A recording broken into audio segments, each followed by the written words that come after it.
pada pertemuan yang kedua dalam kegiatan Senior Youth Leader in Training di fase yang kedua atau periode yang kedua di Unikonferensi Indonesia Kawasan Timur. Puji Tuhan kakak-kakak tetap semangat. Saya perhatikan di kita punya chat-chat banyak sekali. Wah, banyak yang sudah kumpul tugas. Puji Tuhan tetap semangat kakak-kakak karena masih ada 8 pertemuan ke depannya. Dan puji Tuhan pada malam hari ini kita akan juga mengikuti seminar yang sungguh luar biasa yang akan dibawakan oleh hamba Tuhan Pendeta Tony Mayai. Dan langsung saja untuk membuka acara kita pada malam hari ini, kami minta kesediaan dari Pendeta Fernando Panilewan untuk membawakan doa buka.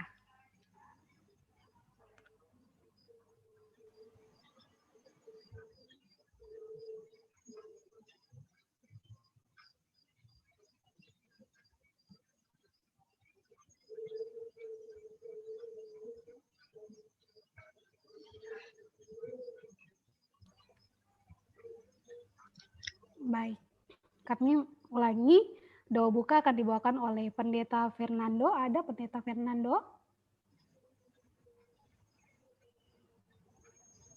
Baik, jika tidak ada, kita akan doa buka dan doa buka akan dipimpin oleh Kak Imelda Yandedai. Kami persilakan. Ada Kak Imelda?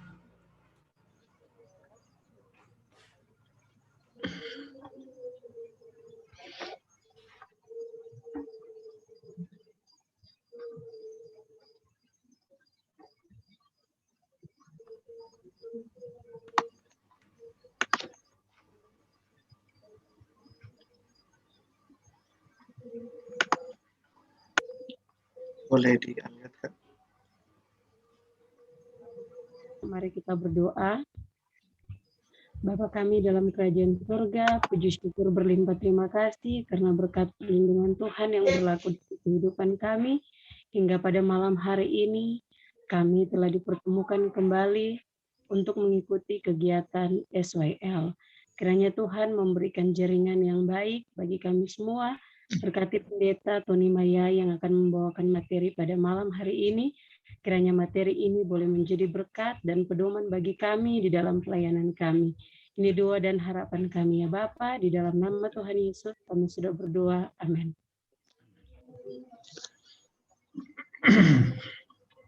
Amin. Terima kasih Kak Imelda, Tuhan memberkati.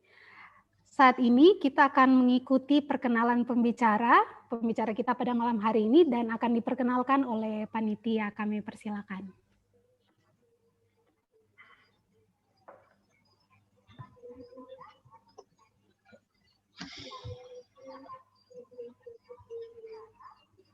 Terima kasih Kak Ratna. Baik peserta sekalian, para direktur dari masing-masing daerah conference dan daerah misi yang sudah hadir bersama-sama, para instruktur, para mentor, dan para peserta sekalian. Kita bersyukur pada Tuhan karena pada malam hari ini pembicara kita adalah seorang yang istimewa karena beliau punya banyak sekali pengalaman dalam pelayanan.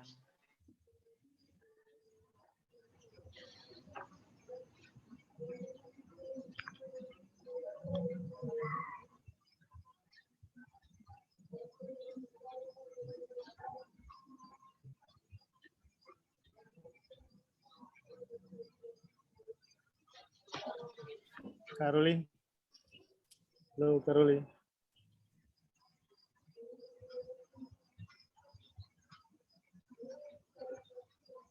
Gangguan ini.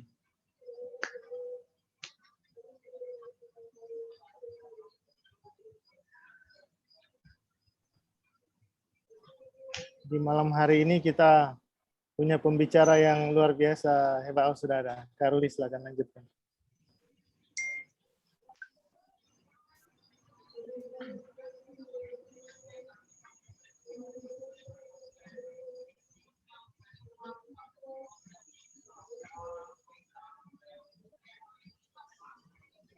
Maaf Kak, saya punya jaringan hilang. Saya lanjutkan.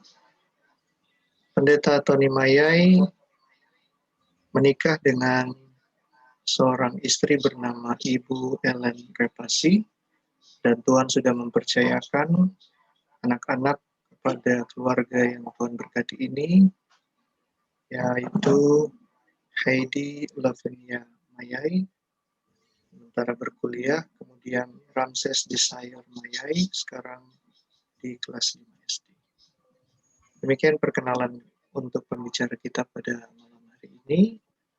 Selanjutnya, mari kita persiapkan hati kita untuk mengikuti seminar yang luar biasa penting untuk pelayanan pemuda. Saya kembalikan ke MC. Baik, terima kasih Kak Ruli. Tuhan memberkati dalam tugas dan tanggung jawabnya. Dan kakak-kakak semua, pada malam hari ini kita langsung saja akan mengikuti materi yang akan disampaikan oleh hamba Tuhan Pendeta Tony Mayai. Kami persilakan.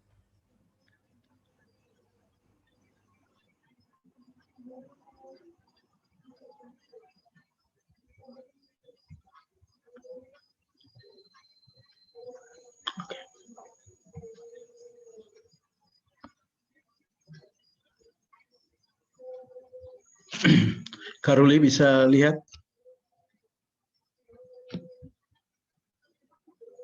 Halo? Belum ya? Oke. Saya ulang lagi. Oh.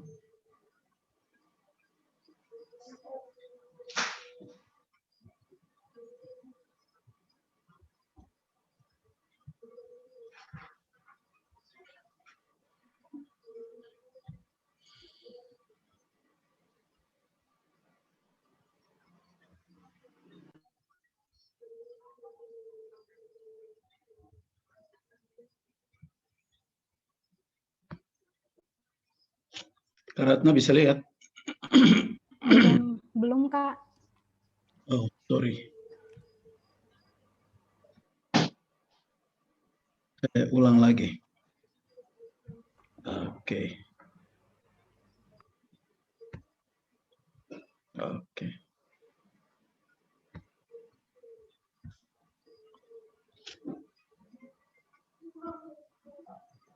Belum bisa ya?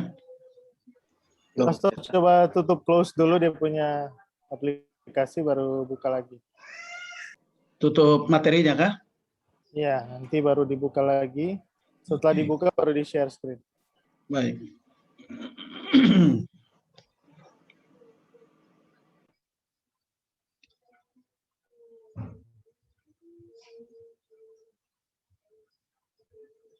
Oh.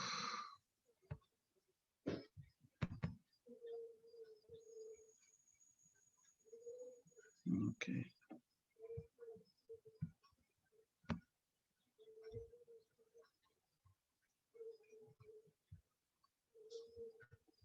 Sorry. Tidak masalah, Pendeta. Pelan-pelan saja.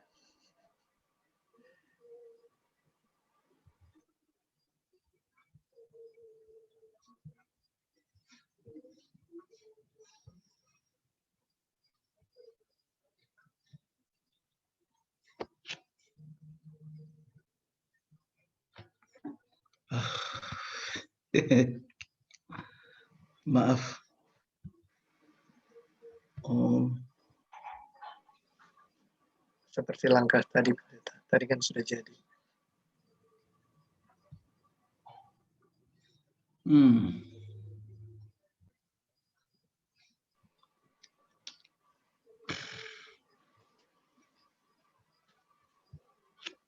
Kalau sudah terbuka, boleh dipilih tulisan share screen, lalu dipilih materinya.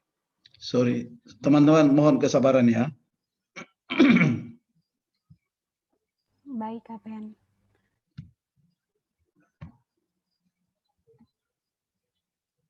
Oke.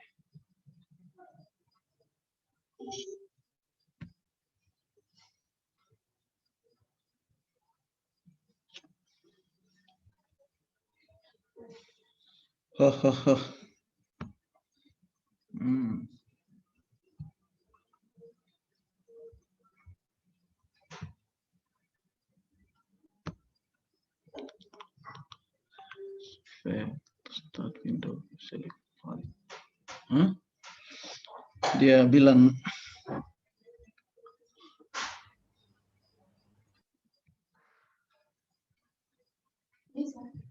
mari nak teman-teman.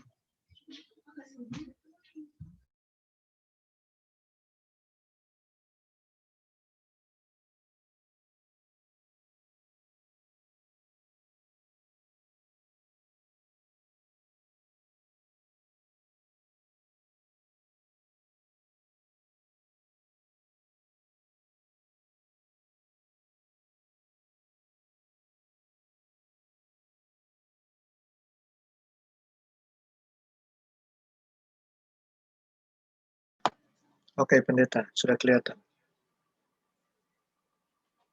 Ya, silakan unmute, pendeta.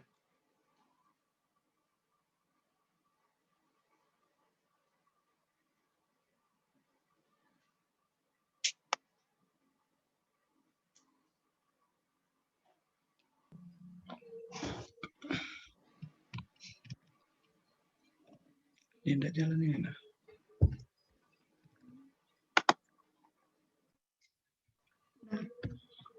Kasih naik sampai di atas. Oke. Baik, selamat malam teman-teman orang muda yang luar biasa. Malam hari ini tentu kita semua merasa bergembira, merasa berbahagia karena kita boleh bertemu pada malam hari ini lewat virtual Zoom untuk melanjutkan acara yang sangat penting, seminar SYL yang dapat mempersiapkan kita semua untuk kemudian dipakai oleh Tuhan di dalam pelayanan pekerjaan Tuhan kepada orang-orang muda kita, sehingga tentu orang-orang muda ini akan menjadi kuat di dalam gereja.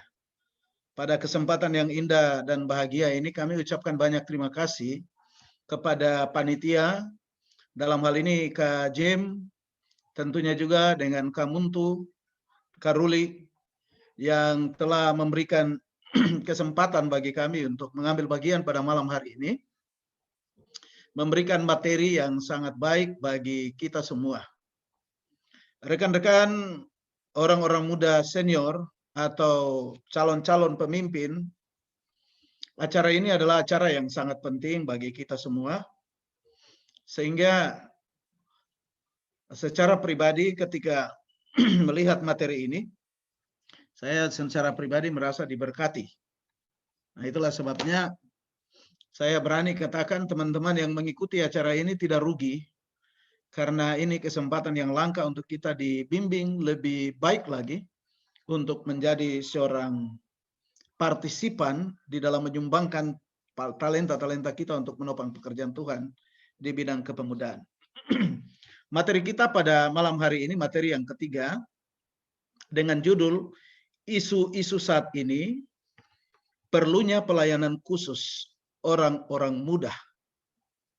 Sebagaimana kita semua ketahui bahwa ini perkembangan dunia, perkembangan teknologi, perkembangan dewasa ini sangat mempunyai dampak ke dalam gereja. Sehingga sangat penting untuk gereja mengambil langkah mempersiapkan kader-kader yang kemudian nanti akan melanjutkan tugas pelayanan secara khusus kepada orang-orang muda untuk mempersiapkan mereka menjadi pemimpin di dalam gereja. Kita akan melihat beberapa isu yang sangat penting yang ada di kalangan orang muda, dan saat ini memang sudah ada. Dan kita perlu untuk memberikan perhatian kepada mereka. Mari kita ikuti pendahuluan daripada materi kita.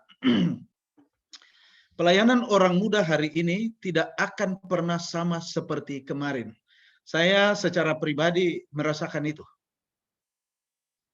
Secara pribadi merasakan itu, dan kita mengukur perkembangan saat ini dengan zaman kita. Saya sekarang sudah tua ini, Karuli. Sudah tua. Dan diukur situasi perkembangan sekarang dengan dulu kita orang punya masa itu sangat-sangat berbeda. Nah, pernyataan ini mungkin terdengar radikal, namun kita harus menganggapnya sebagai titik awal dari pemikiran yang menyeluruh bagaimana kita melihat perkembangan pelayanan orang muda dan kegiatan-kegiatan seperti apa yang cocok untuk era mereka saat ini, era anak-anak muda kita saat ini. Dan kita perlu untuk membaca kondisi dan membaca situasi ini, sehingga apa yang kita berikan kepada mereka itu akan berterima, akan cocok kepada anak-anak kita, kepada orang-orang muda kita dewasa ini. Kita perlu mengajukan pertanyaan tentang bagaimana efisiensi dalam mencapai tujuan kita dengan orang muda di bawah pelayanan kita. Apa yang dapat kita lakukan secara berbeda untuk membantu orang muda kita terhubung dengan Allah dan mengembangkan keyakinan iman yang kuat. Ini penting sekali. Teman-teman, kita dipersiapkan untuk menjadi pemimpin dan kita perlu untuk membaca ini. Kita membaca setiap perkembangan yang ada di kalangan orang-orang muda. Kadang-kadang saya juga harus memaksakan diri untuk menjadi orang muda. Ketika bersama dengan anak-anak, bersama dengan remaja, kita perlu menyesuaikan apa yang ada di dalam pikiran mereka, diri mereka, artinya kebutuhan-kebutuhan mereka. Apa sasaran daripada materi ini? Pertama, menciptakan kesadaran di antara para pemimpin untuk meningkatkan pelayanan mereka dan memobilisasi orang muda mereka di dalam pelayanan. Saya pikir kita semua ini representasi dari jemaat masing-masing. Representasi dari daerah dan conference kita masing-masing. Dan kebutuhan pelayanan di dalam gereja, jemaat kita masing-masing, daerah kita masing-masing, teman-teman orang muda, kita tahu itu. Apa yang menjadi kebutuhan kita? Jadi kita perlu untuk membaca itu. Kita perlu untuk mempertahankan pelayanan khusus yang disesuaikan dengan kebutuhan kelompok usia. Nah, ini sangat penting. Jadi setelah melalui pelayanan atau pelatihan ini, ya kita sudah memahami. Kita melihat perbedaan usia, kita mengelompokkan mereka. Karena kebutuhan anak-anak, remaja, kebutuhan orang dewasa, pemuda dewasa itu berbeda. Kita perlu untuk, sehingga apa yang kita sajikan kepada mereka itu sangat cocok dengan kebutuhan-kebutuhan mereka. Secara khusus untuk ambasador dan orang muda dewasa. Membuat garis besar strategi untuk membantu menghadapi tantangan abad ke-21, kembangkan kematangan iman yang kuat dan hubungan yang erat dengan Tuhan. Saya pikir ini kebutuhan. Kebutuhan. Apa yang harus kita lakukan? Langkah-langkah strategi apa yang saudara dan saya kita perlu buat di dalam mengawali tahun pelayanan? Kita baru ada di awal tahun, ya, bulan April. Kita sudah lewati 3 bulan, ini bulan keempat tahun 2021. Kita melihat apa yang harus kita lakukan dalam menghadapi tantangan abad ke-21. Dan poin yang sangat penting, tujuannya adalah supaya iman daripada orang-orang muda ini bisa menjadi kuat. Dan mereka ini diarahkan untuk berhubungan dengan Tuhan. Sekalipun ada banyak pengaruh globalisasi, tetapi kita mengarahkan mereka untuk kemudian tetap percaya kepada Tuhan dan setia di dalam gereja. Itu tujuan kita. Dasar Alkitab untuk pelayanan khusus orang muda. Mari kita lihat. Pertama, berdasarkan Ulangan pasal 6 ayat 5 ini, kita mengarahkan mereka untuk mengasihi Tuhan, mengasihi Allah. Dan itu adalah elemen dasar dalam pertumbuhan rohani pribadi. Ini hal yang sangat penting. Mengapa mengasihi Allah itu penting? Karena ketika seorang muda atau calon-calon pemimpin ini kemudian mereka sudah mengasihi Allah, otomatis Allah akan mengatur kehidupan mereka. Jadi itu harus diajarkan. Dan apa yang disampaikan atau kutipan daripada ayat tentang kehidupan orang Israel ini, itu setiap rumah tangga orang Israel mereka terapkan. Setiap keluarga, orang tua wajib menanamkan rasa hormat kepada Allah, mengasihi Allah. Dan itu dituntun sampai menjadi dewasa. Demikian juga pada waktu Yesus ada di dunia ini, dalam nasihatnya pun dia mengutip apa yang terdapat dalam Ulangan pasal 6 ayat 5. Tapi kemudian itu bicara tentang hubungan vertikal. Dalam Matius pasal 22 bicara tentang hubungan horizontal. Ketika mereka mengasihi Allah, otomatis hubungan mereka satu dengan yang lain. Di dalam komunitas pertama itu gereja akan terasa. Dan mereka akan aplikasikan itu. Jadi ini dasar-dasar Alkitab yang perlu kita sampaikan. Kita ciptakan suasana dan kita pantau, melihat apakah itu ada di dalam diri teman-teman kita di dalam gereja, orang-orang muda.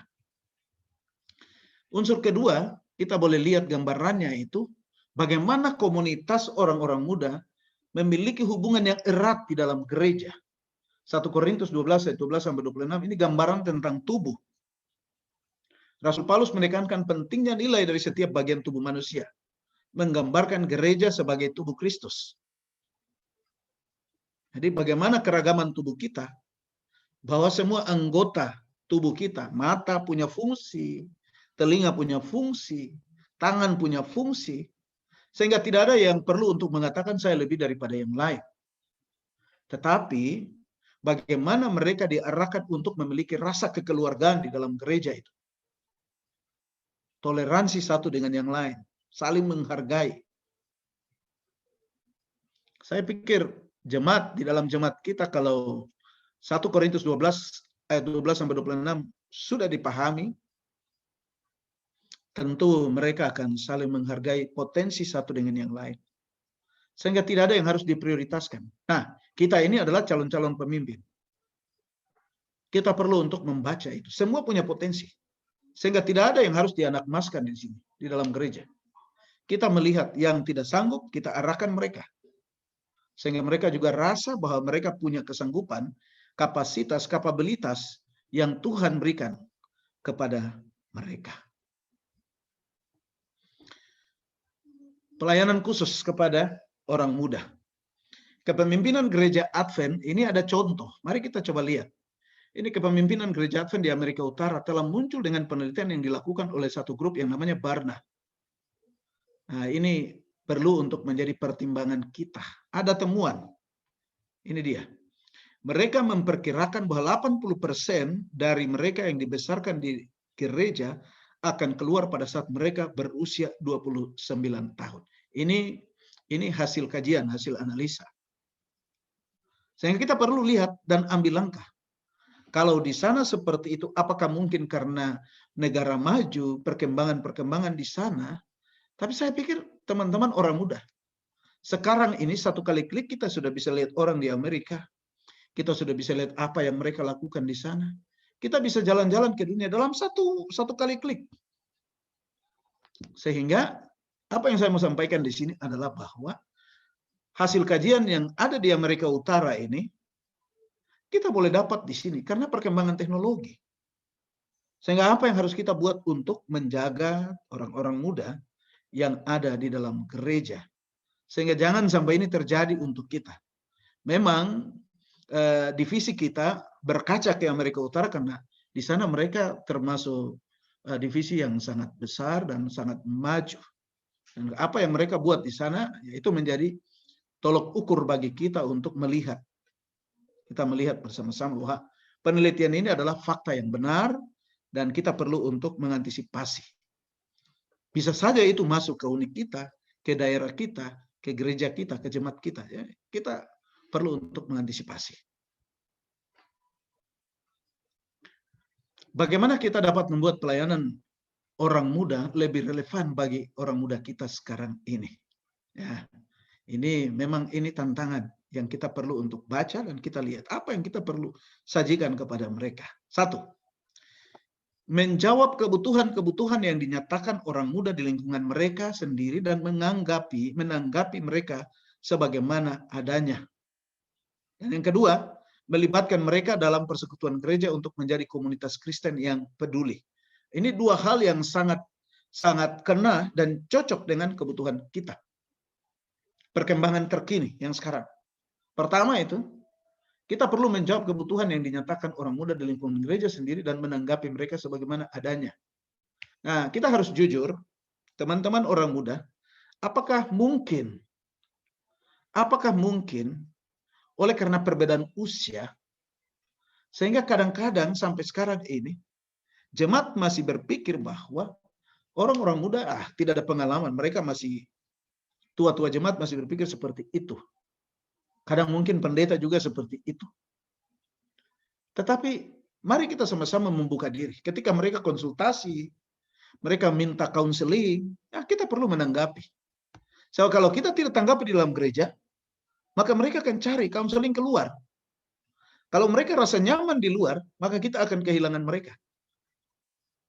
Jadi kita perlu untuk menjawab kebutuhan-kebutuhan yang dinyatakan, pengalaman mereka di luar. Kalau mereka mau sharing, kita perlu memberi telinga untuk mendengarkan mereka. Yang kedua, melibatkan mereka ke dalam persekutuan gereja untuk menjadi komunitas Kristen yang peduli. Ini penting sekali. Ini penting sekali. Kita perlu melibatkan teman-teman orang muda, anak-anak kita.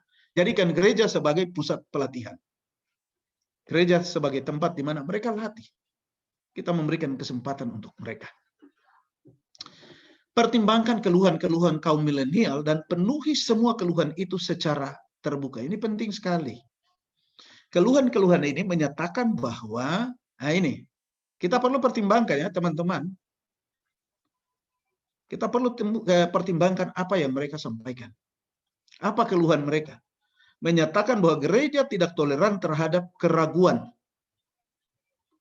Elitis dalam hubungan, anti-sains dalam keyakinan, terlalu melindungi anggota, dangkal dalam ajaran, dan represif terhadap perbedaan.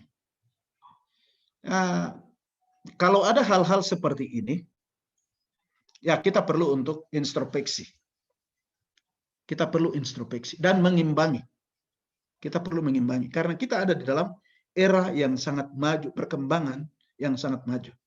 Nah, ini orang-orang muda, mereka sudah connect langsung dengan internet, dengan handphone, dan informasi-informasi yang boleh jadi. Saya akui secara pribadi bahwa kadang-kadang anak-anak saya, mereka lebih lincah menggunakan barang itu dari saya.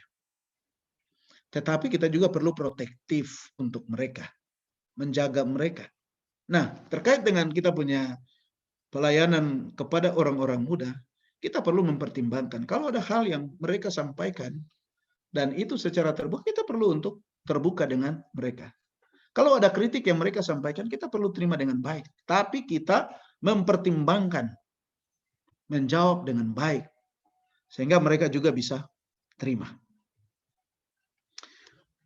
Pelayanan orang muda harus menjadi tempat terbaik untuk melibatkan para orang muda ke dalam percakapan, perdebatan, dan belajar terbuka untuk mengatasi masalah-masalah itu dan membantu mereka melihat bagaimana mereka dapat menghubungkan iman mereka kepada Kristus dengan kehidupan yang mereka jalani setiap hari. Kita perlu terbuka.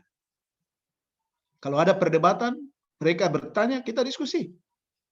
Dan kita memberikan kesimpulan-kesimpulan yang cocok dengan kebutuhan mereka. Jangan kita tinggalkan sebuah pertanyaan yang belum terjawab untuk mereka. Atau mungkin mereka menyampaikan sesuatu, tapi kita tidak memberikan solusi kepada mereka. Orang muda kita membutuhkan tempat yang aman di mana mereka dapat menyatakan keprihatinan dan tantangan mereka, mengekspresikan keraguan dan pertanyaan mereka tanpa takut dihakimi atau ditolak. Teman-teman calon-calon pemimpin, ini hal yang sangat penting. Dorang ini kan maunya rasa aman dekat dengan kakak-kakak. Kalau dong curhat kah? Kalau mereka mau menyampaikan sesuatu, ya kita punya telinga yang cukup peka untuk mendengarkan. Kita tidak bisa langsung untuk blok. Kita tidak bisa langsung katakan engkau salah. Kita tidak bisa mengatakan bahwa kita lebih benar daripada mereka. Atau kita mengedepankan kedewasaan kita daripada mereka. Karena mereka mengharapkan kita. Mereka mengharapkan kita.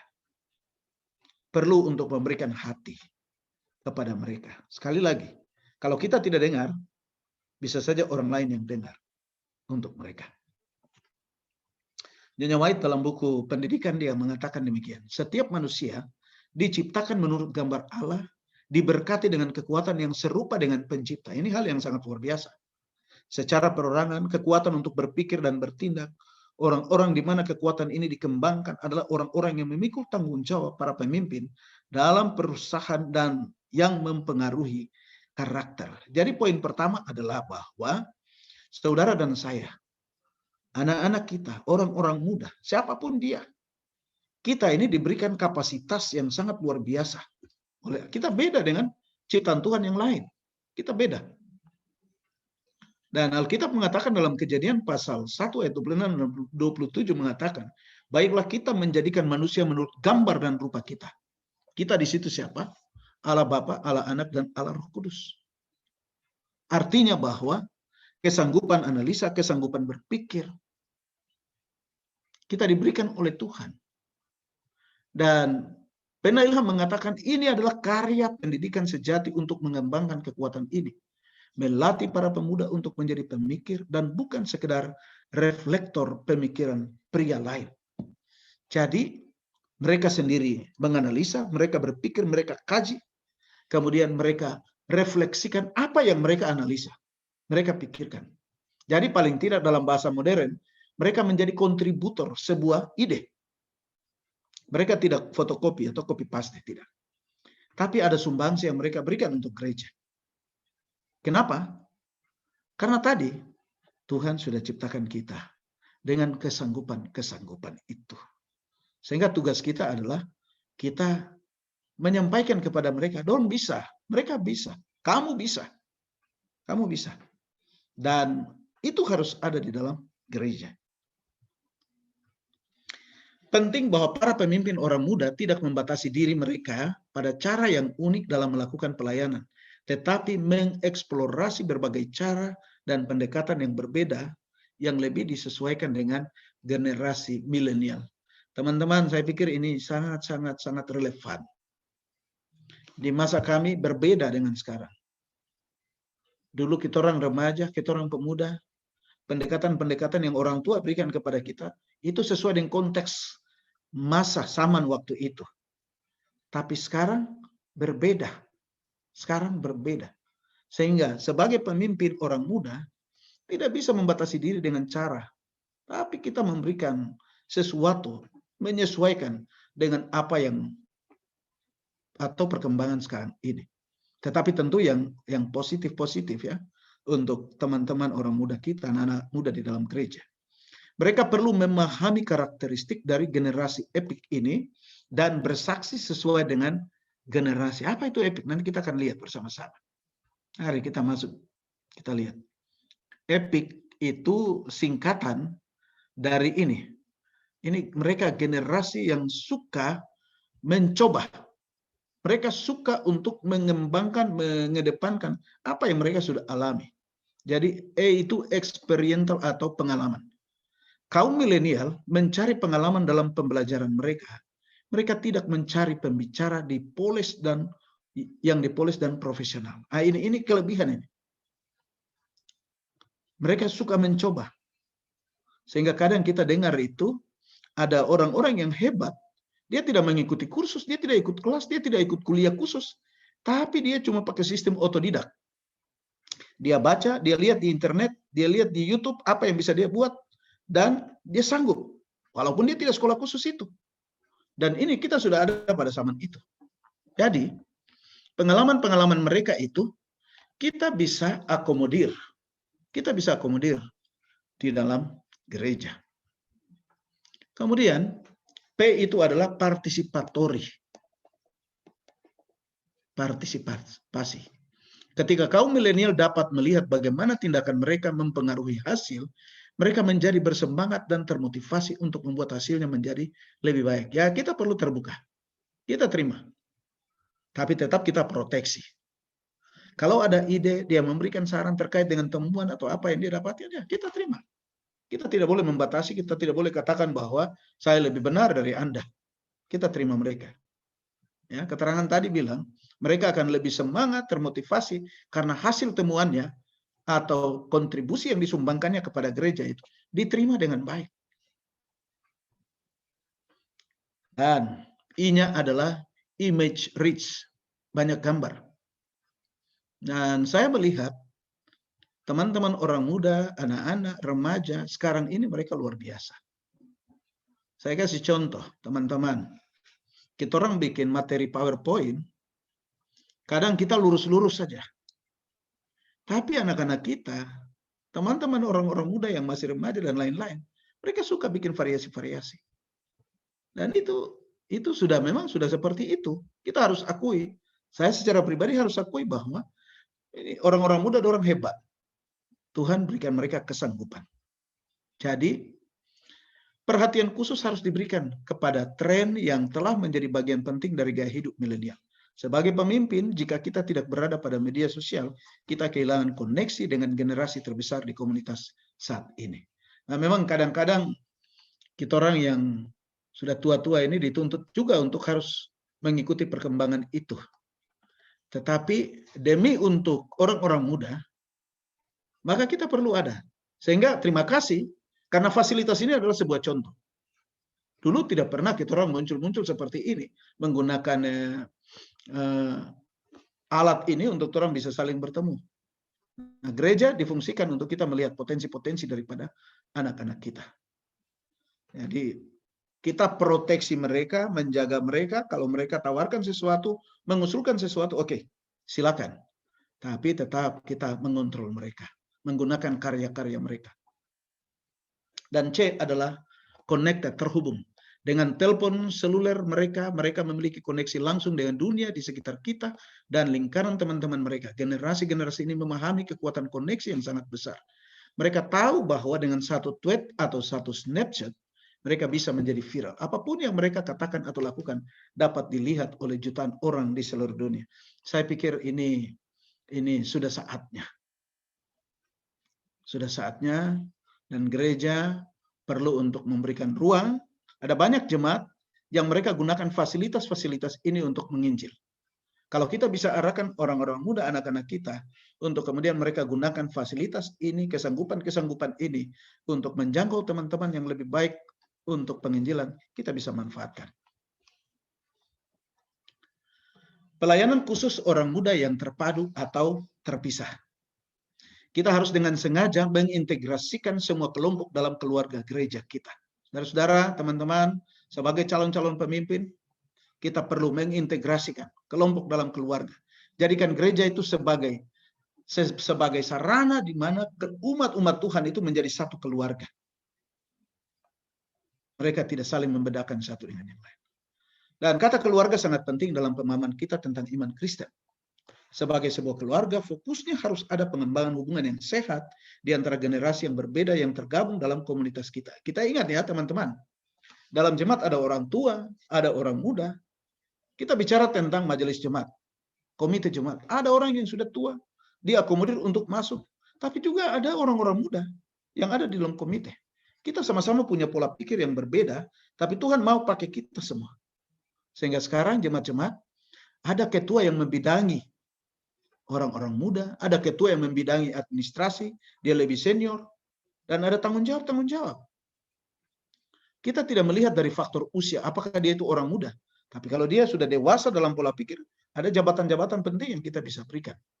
Sehingga kekeluargaan di dalam jemaat itu penting. Nah, ketika saudara dan saya kita sudah menjadi orang-orang muda, pemimpin-pemimpin, kita perlu untuk melihat itu di dalam jemaat.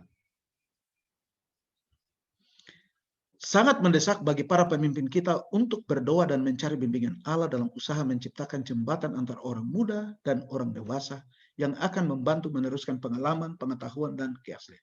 Mari kita harus akui bahwa masing-masing kita punya keterbatasan. Kita punya kekurangan.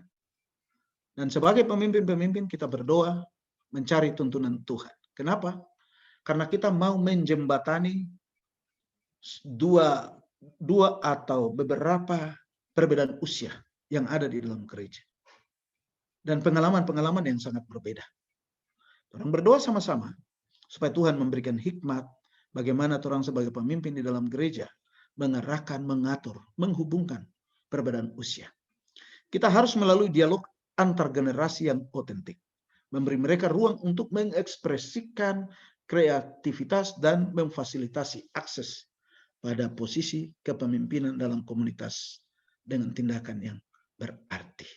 Kita fasilitasi dialog. Kalau ada ide, oke. Kalau ada saran dari orang-orang muda, mari kita buka ruang. Kita diskusi. Sehingga mereka bebas berbicara, menyampaikan pendapat, dan yang senior-senior, orang-orang tua, kita pertimbangkan dengan baik. Ada yang kita bisa akomodir, ada yang bisa menjadi pertimbangan untuk kemudian belum dapat dilaksanakan. Hasilnya, bagi orang muda kita akan memberikan rasa memiliki dan kecintaan yang lebih besar daripada komunitas mereka. Saudara-saudara, dia sangat berdampak.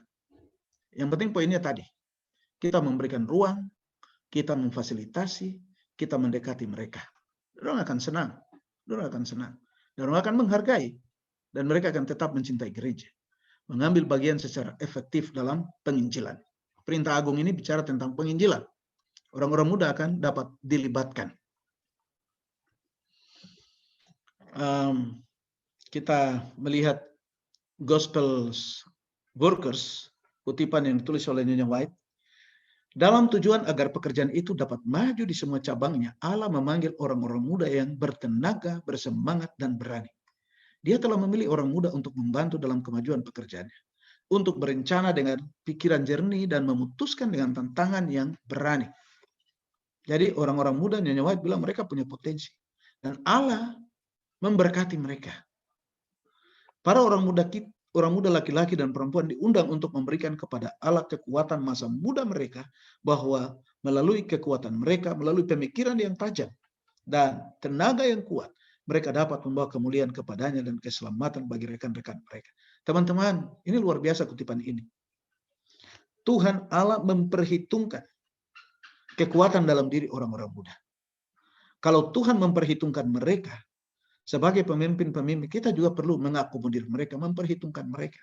Jangan anggap mereka belum berpengalaman. Kenapa?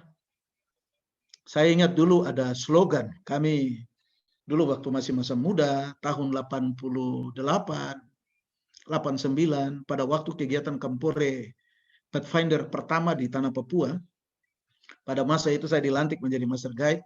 Dia punya tema besar itu adalah pemuda kekuatan hari ini dan pemimpin hari esok. Pemuda kekuatan hari ini dan pemimpin hari esok. Bahwa gereja menghargai orang-orang muda, memberikan kesempatan kepada orang-orang, mereka dilatih. Dan Nyonya White bicara ini benar sekali. Tuhan melihat mereka punya potensi, mari kita fasilitasi.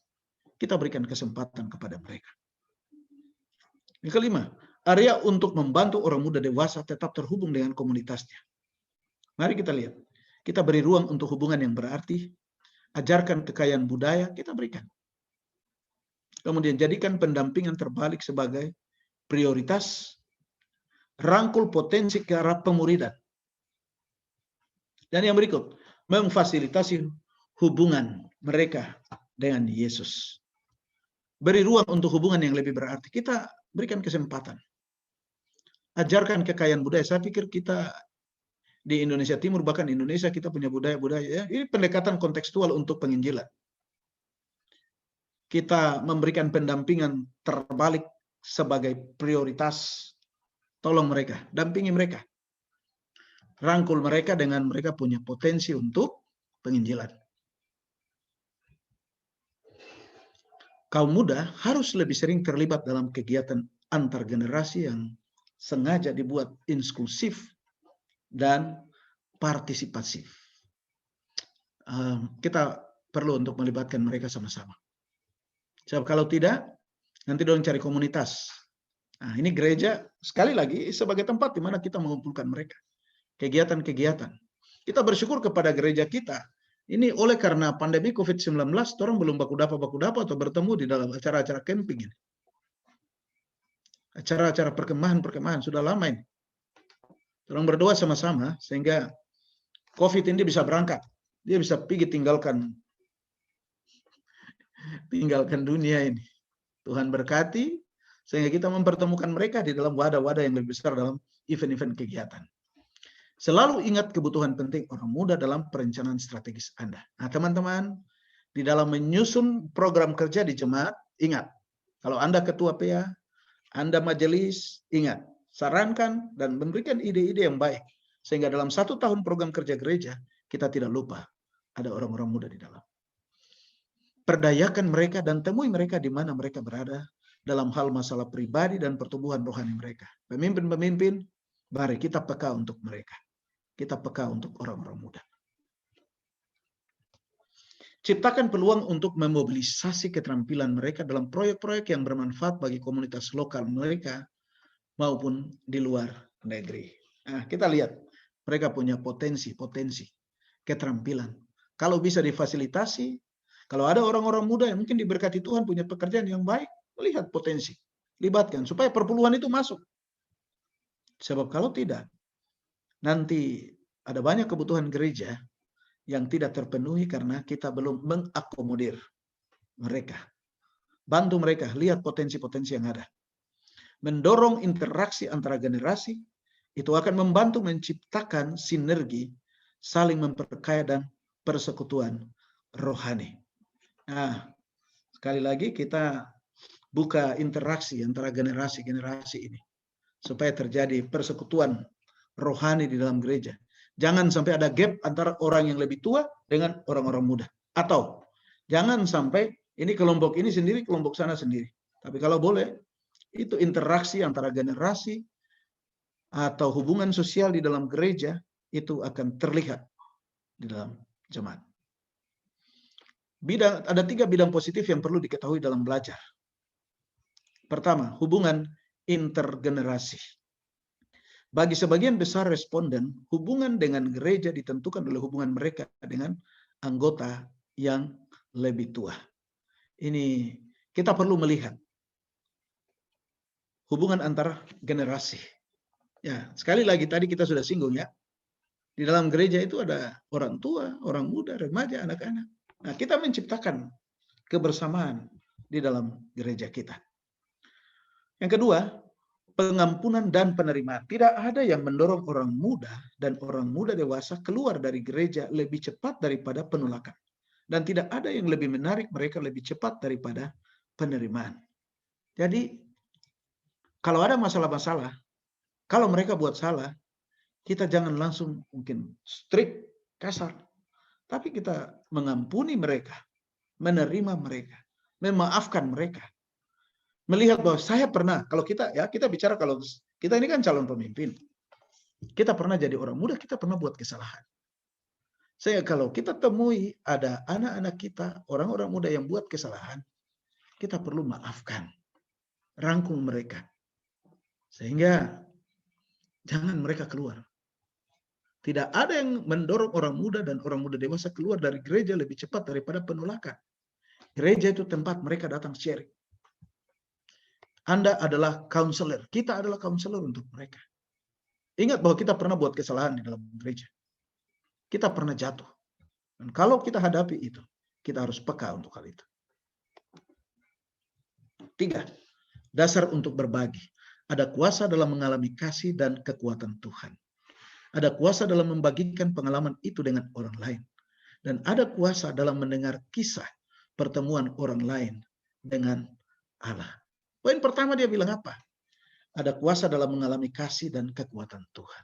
Saudara-saudara, kita perlu sampaikan itu. Pengalaman-pengalaman kita sampaikan. Bahwa ketika kita dekat dengan Tuhan, Tuhan mengampuni kita, Tuhan menerima kita. Ada kuasa dalam mendengar kisah pertemuan orang lain dengan Allah. Kalau mereka curhat, mereka bicara, kita dengar. Dan kalau ada orang lain punya pengalaman, kita ambil untuk kita bawa. Kita berikan kepada teman-teman orang muda. Dengan demikian, mereka rasa bahwa kita peka, kita peduli. Kita memberikan perhatian kepada mereka. Jadi kita masuk kepada kesimpulan. Terlepas dari banyaknya orang muda yang meninggalkan gereja, pelayanan orang muda masih relevan saat ini dan dapat memainkan peran yang penting dalam pertumbuhan rohani mereka. Saudara-saudara, kita sedang dipersiapkan untuk menjadi pelayan-pelayan kepada orang muda. Kepekaan kita, kepedulian kita kepada orang-orang muda masih relevan. Gereja masih membutuhkan orang-orang muda. Ingat, bahwa orang muda ini adalah kekuatan hari ini dan menjadi kekuatan hari esok. Kalau mau untuk gereja ke depan lebih bagus, lebih kuat, maka kita memberikan perhatian kepada orang-orang muda saat ini. Mari kita perhatikan itu. Pemimpin harus terbuka untuk mengatasi masalah dan kebutuhan orang muda dari perspektif antar generasi inklusif yang disengaja. Ini kadang-kadang ada kelompok-kelompok ya, ada kelompok-kelompok di dalam jemaat. Ada kelompok-kelompok orang muda. Kita perlu untuk PK. Kita perlu untuk melihat. Dan sebagai pemimpin, kita perlu terbuka. Dan langsung solve problem. Menyelesaikan masalah. Kalau ada seperti itu, mari kita dekati mereka, rangkul mereka. Dan kita pecahkan masalah itu. Generasi ini harus dirangkul melalui hubungan yang autentik, pendampingan yang dermawan, dan dengan hubungan yang kuat dengan Yesus. Hanya itu cara terbaik. Orang berdoa untuk mereka, kita dampingi mereka, lihat kebutuhan-kebutuhan mereka. Orang harus jujur, ada banyak orang-orang muda di dalam gereja yang belum mendapatkan pekerjaan. Ada banyak orang-orang muda yang mungkin merantau, datang dari berbagai tempat ke jemaat kita. Jemaat kita harus menjadi ibu untuk mereka, mendampingi mereka. Kalau Anda di dalam jemaat melihat kondisi itu, saudara dan saya, kita yang terobos majelis jemaat, kita sampaikan kepada orang tua, kepada teman-teman yang mungkin sudah punya pekerjaan. Kita fasilitasi, kita bantu mereka. Para pemimpin orang muda hendaknya memulai dengan tekun percakapan dengan para pemimpin gereja mereka untuk menciptakan kesadaran yang sangat penting bagi pengembangan pelayanan orang muda kita. Tadi kita sudah singgung. Kalau saudara ada di situ, saudara punya tugas, sampaikan kepada tua-tua jemaat, sampaikan kepada pendeta, sampaikan. Di sini ada beberapa orang muda yang merantau datang ke sini. Mereka belum punya pekerjaan, tapi mereka punya talenta. Rangkul mereka. Ketika kita memberikan ruang itu di dalam jemaat, ketika nanti mereka kita tolong mendapatkan pekerjaan, mereka sudah tidak pergi cari jemaat lain. Mereka akan ada di situ dan mereka mencintai jemaat kita.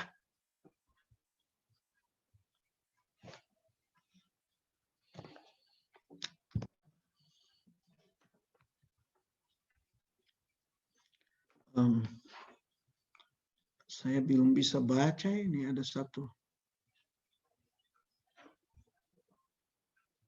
Sorry. Baik. Carilah 10 masalah yang membuat orang muda meninggalkan gereja, cari solusi konkret untuk dua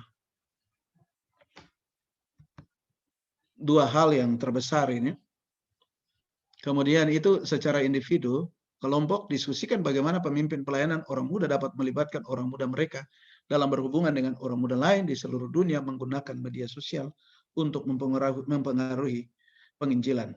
Baik, saya pikir itu tadi, itu pertanyaan yang mungkin kalau ada waktu kita bisa coba untuk bahas bersama-sama. Itu poin yang ada di sana.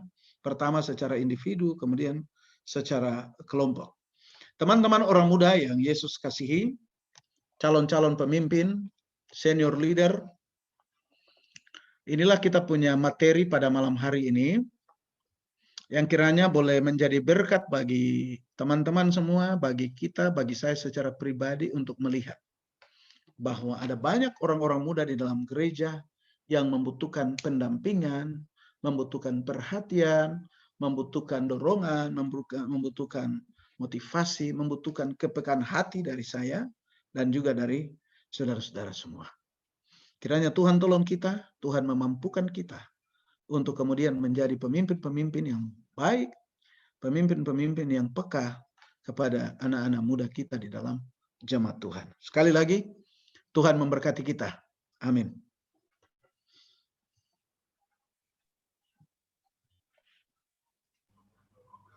Kak Tony, Kak Pendeta. Ya. Yang tadi tugas itu, apakah kita mau diskusikan di breakout room atau kita masih punya waktu, Kak? Masih ada waktu? Ya, kita masih ada waktu. Kita punya waktu sampai jam untuk waktu Indonesia Timur itu sampai jam 9:30. Oke. Baru jam 8:58 untuk Indonesia Timur. Baik. Jadi, masih kalau mau di breakout room itu kita masih punya waktu sekitar 5 menit, 5-7 menit, kemudian peserta bisa mempresentasi hasil kerja mereka. Oke. Terima kasih Pak Brother Karuli. Teman-teman, saya pikir ini bagus ini. Coba kita diskusikan. Mungkin untuk poin kedua ya, di kelompok itu, kami berikan kesempatan mungkin bisa langsung diatur oleh panitia. Saya kita buka ruang untuk diskusi atau break room. Kita diskusikan bersama-sama bagaimana pemimpin pelayan orang muda dapat melibatkan orang muda mereka dalam berhubungan dengan orang muda lain di seluruh dunia, menggunakan media sosial untuk mempengaruhi dunia dengan menginjil. Saya pikir itu bagus karena cocok dengan apa yang kita perlukan saat ini.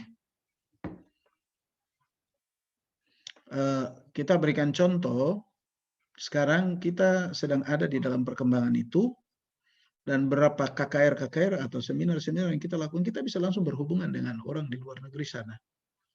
Sehingga Karuli, ini penting untuk kita coba diskusikan apa yang dapat kita buat dengan media ini untuk menolong orang-orang muda mereka lebih bisa untuk menginjil lewat fasilitas-fasilitas teknologi yang ada. Karuli, silakan. Baik, terima kasih Kak. Kak Jim boleh bantu untuk breakout room mungkin?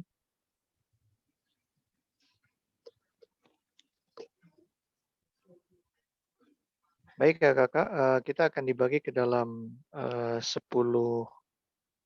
grup. Jadi nanti di dalam grup masing-masing Kakak boleh memilih nanti juru bicara untuk menyampaikan. Waktu untuk menyampaikan nanti 1-2 menit saja. Tetapi yang akan didiskusikan adalah yang untuk kelompok. Sementara untuk individu itu nanti akan Kakak cari di jemaat masing-masing, di klub masing-masing. Kemudian itu akan dimasukkan ke dalam portofolio yang akan Kakak kerjakan kemudian submit. Untuk yang pertama. Itulah sebabnya sebelum Kak Tony hilangkan dari layar, boleh di screenshot supaya bisa dikerjakan sebagai tugas individu, kemudian di kelompok, itu yang akan kita diskusikan saat ini.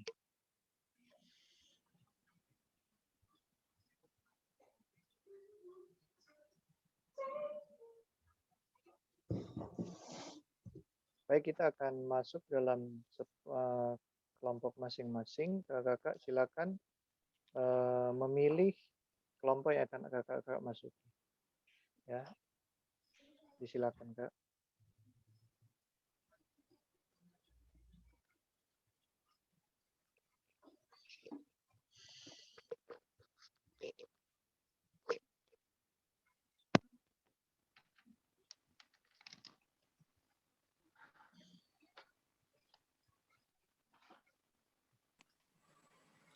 Baik, waktu Anda.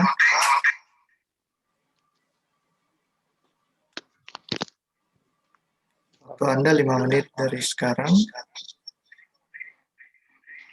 untuk berdiskusi. Setelah itu kita akan kembali ke ruang utama.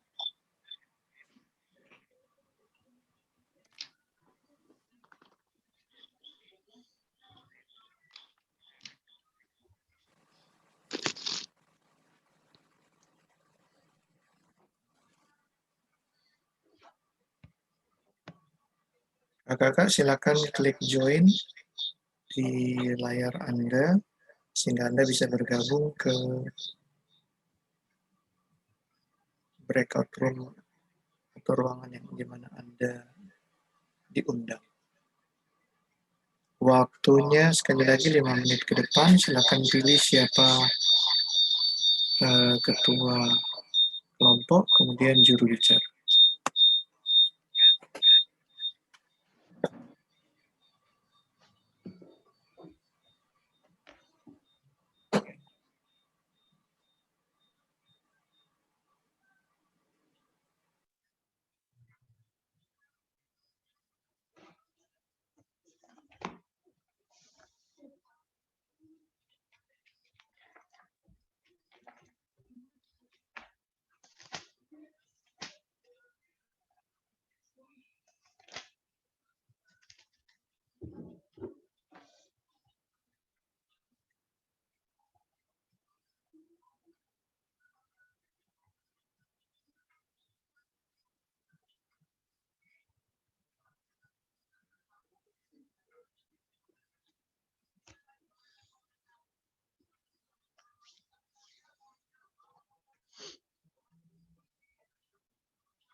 Baik kakak-kakak yang belum bergabung, silakan bergabung ke room masing-masing.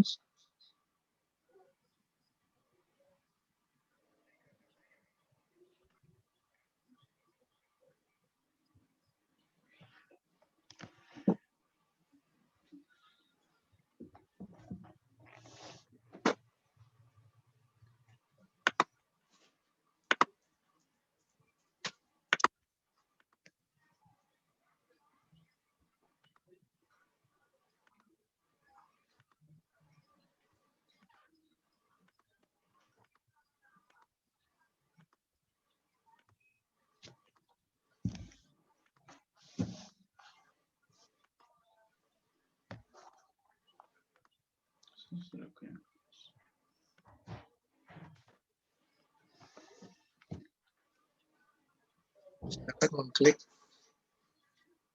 di invite untuk masuk ke ruangan.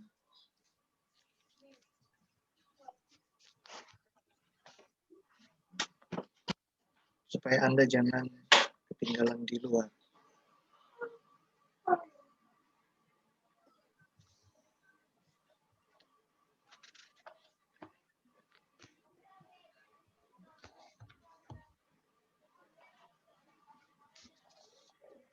Kecuali Kak Tony, karena beliau sebagai pembicara.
kakak yang masih terpantau di luar room, apakah peserta atau yang masih menggunakan kode nama?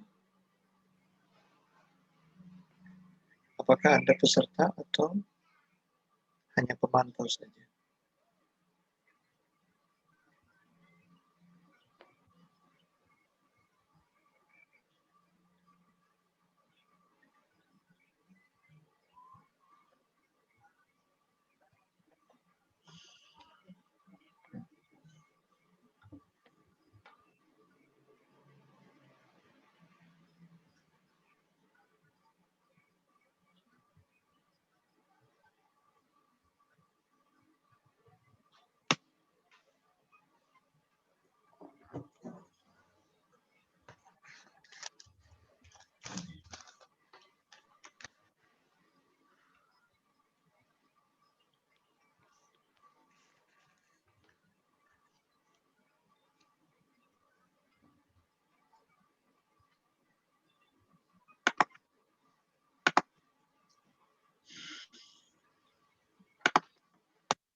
Baik, selamat datang kembali semua peserta di ruang utama kita. Silakan untuk masing-masing kelompok menuliskan nama juru bicaranya di chatting room, sehingga kita tahu sebentar Kak Cakra Oiwari sebagai moderator bisa memimpin. Sekali lagi silakan masing-masing peserta boleh menuliskan jubir dari kelompok masing-masing. Ada 10 kelompok. Silakan. Kelompok 4 sudah menuliskan nama, kelompok 6.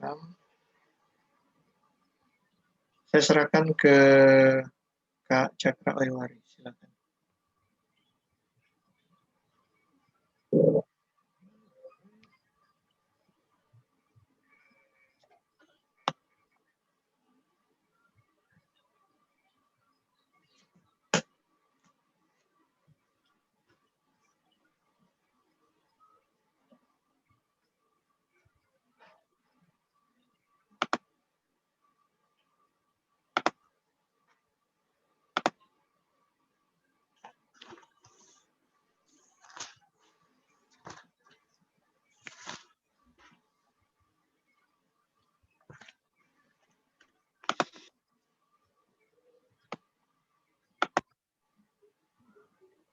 Baik, terima kasih. Boleh unmute sendiri, silakan. Oke, baik. Jadi seperti yang sudah diarahkan tadi, diharapkan untuk setiap kelompok yang sudah dibagi tadi untuk menuliskan namanya di kolom komentar, yang akan menjadi juru bicara, yang akan memaparkan hasil diskusi kita tadi, yaitu tentang media sosial dan bagaimana pelayanan orang muda dapat terlibat dalam media sosial.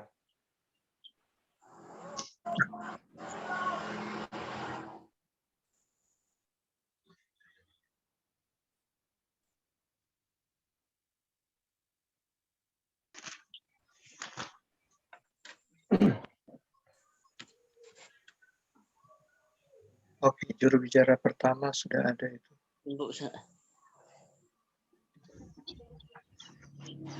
Ini baru kelompok 4, 6, kelompok 2. Ini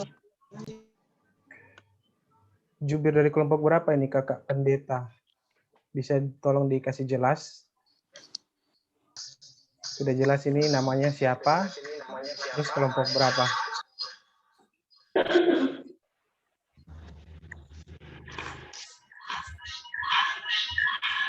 Yang sudah ada kelompok 4, Kak Jerry Nayawan, kelompok 6, Kak Renat Nusi, kelompok 2, Kak Andrew Palangan. Baik, kelompok 1, Kelompok 1, kelompok 3. Kak Paul Rakmeni. Baik, untuk mengingat waktu kita langsung mulai saja. Untuk kelompok 1, Pendeta Paul Rakmeni untuk silakan memaparkan hasil diskusi dari kelompok. Ikut atas dan itu tadi yang soal ada masa mau ikut. Baik, selamat malam buat kakak-kakak semua. Mungkin untuk 1 menit dari kami kelompok 1 terkait dengan apa yang disampaikan atau pertanyaan disampaikan oleh kakak pendeta Mengai. Beberapa hal yang kami catat. Yang pertama adalah untuk bisa dalam bahasa kami go internasional. Yang pertama adalah harus menguasai bahasa Inggris, ya, penguasaan terhadap bahasa Inggris. Ya, mungkin ada kelas-kelas khusus atau peningkatan kualitas bahasa Inggris di jemaat-jemaat masing-masing sehingga konten-konten yang akan dihasilkan itu punya kualitas internasional. Yang kedua adalah ada saran sebelum go internasional kita fokus kepada level nasional terlebih dahulu. Ya, level nasional terlebih dahulu. Kenapa? Karena di level nasional sendiri kita punya banyak hal yang bisa kita lakukan untuk mencapai ataupun menjangkau atau menginjil di Indonesia secara khusus, ya. Lalu kemudian ada baik itu menggunakan TikTok, menggunakan Instagram, YouTube atau Facebook, kemampuan editing daripada orang-orang muda kita perlu ditingkatkan, ya, baik itu di Facebook dan juga di media-media sosial, sehingga tadi kami simpulkan itu sebagai media sosial atau konten rohani, ya, konten rohani yang boleh dibuat, ya, jika sudah punya kemampuan bahasa Inggris tentunya lebih bagus, ya, tapi kalaupun belum membuat dalam skala nasional dalam bahasa Indonesia, sehingga konten-konten walaupun itu media seperti TikTok, media YouTube, Instagram, semuanya berbau hal-hal yang bersifat rohani, ya, sehingga kalau sudah bisa di nasional pastinya bisa go internasional pada nantinya. Mungkin itu yang boleh kami sampaikan dari kelompok 1. Terima kasih. Terima kasih. Izin Pendeta Tony boleh stop share screen? Oke. Oke, terima kasih. Terima kasih Pendeta Paul, bagus sekali apa yang disampaikan.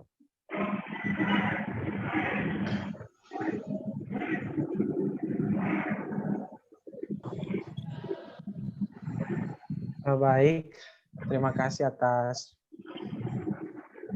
hasil diskusi yang telah dibawakan dari kelompok 1. Untuk selanjutnya, kelompok 2 dari Kak Andrew Palangan. Dipersilakan.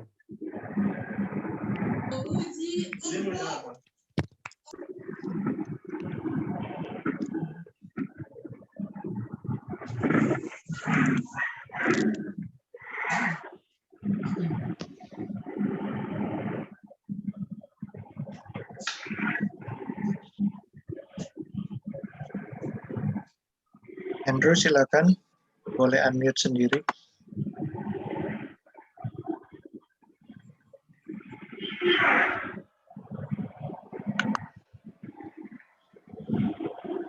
Andrew, silakan boleh unmute sendiri.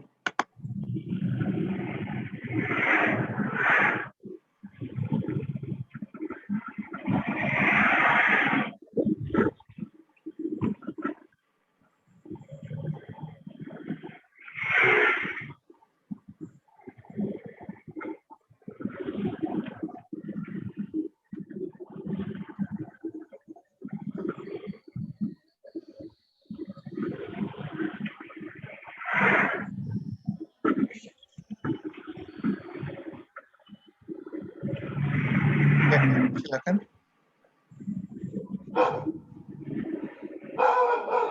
Yang lain dulu, yang lain.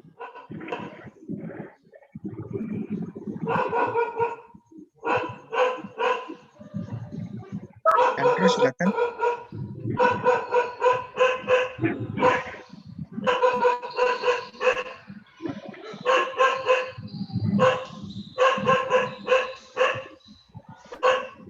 Ini di-unmute susah, tapi suara anjing bisa berbunyi.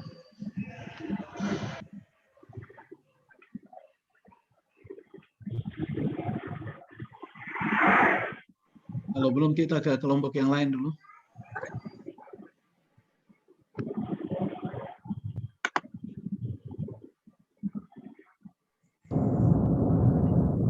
Baik, kita lanjut ke kelompok keempat. Juga dari kelompok keempat yaitu Kakak Jerry Nayawan.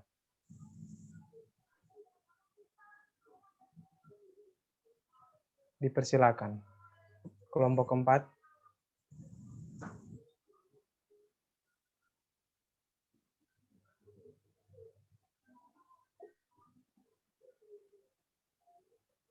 Oke, baik. Selamat malam kakak semua.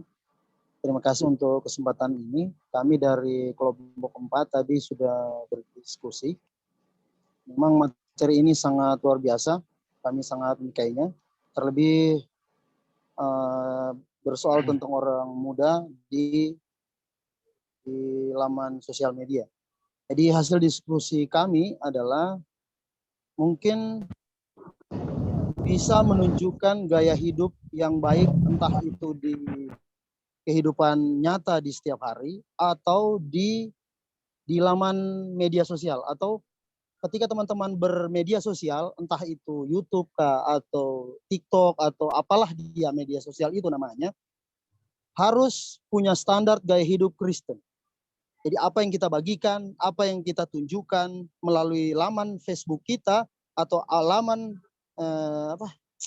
laman media sosial kita harus sesuai standar orang muda Kristen. Nah, itu yang pertama. Baru kedua, hasil diskusi kami adalah bisa melalui apa yang kami bagikan di media sosial.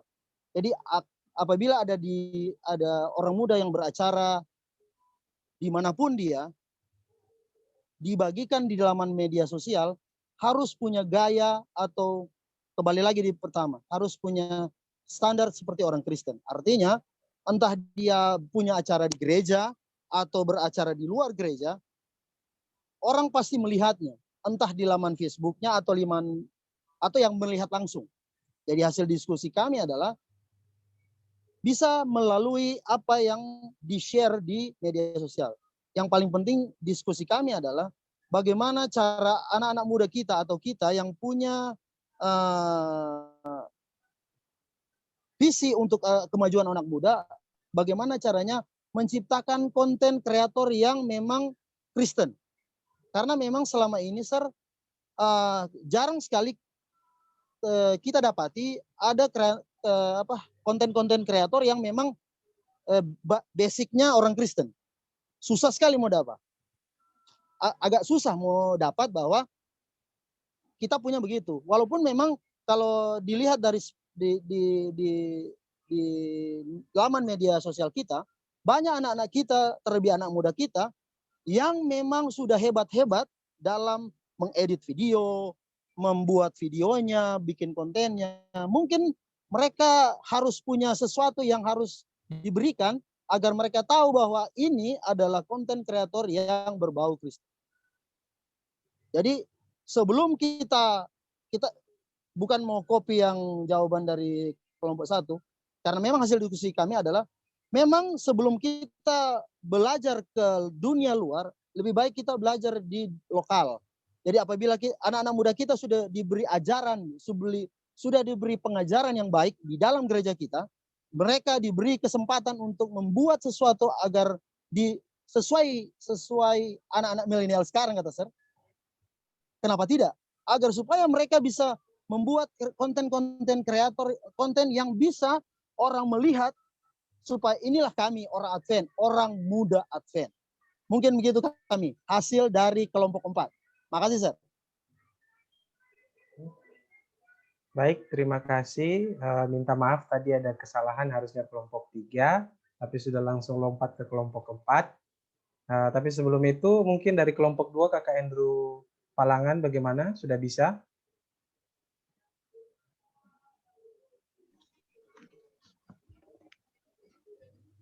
Halo, Kakak Andrew.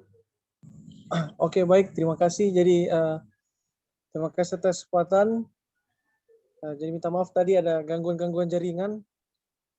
Jadi, menurut dari pendapat kelompok-kelompok beberapa anggota kelompok 2, jadi bagaimana kita melihat pentingnya untuk di sekarang ini untuk bagian khususnya dalam penginjilan untuk online memang sangat diperlukan. Jadi bisa disepakati bahwa intinya adalah dari kelompok 2 yang tadi sempat saya dengar bahwa bagaimana kita bisa membedakan bagaimana dalam cara penginjilan untuk khusus orang-orang muda Advent. Jadi bagaimana kita menginjil adalah kita melihat dari motif kita sendiri. Apa motif ini hanya cuma untuk ikut-ikutan, atau mungkin motif ini hanya cuma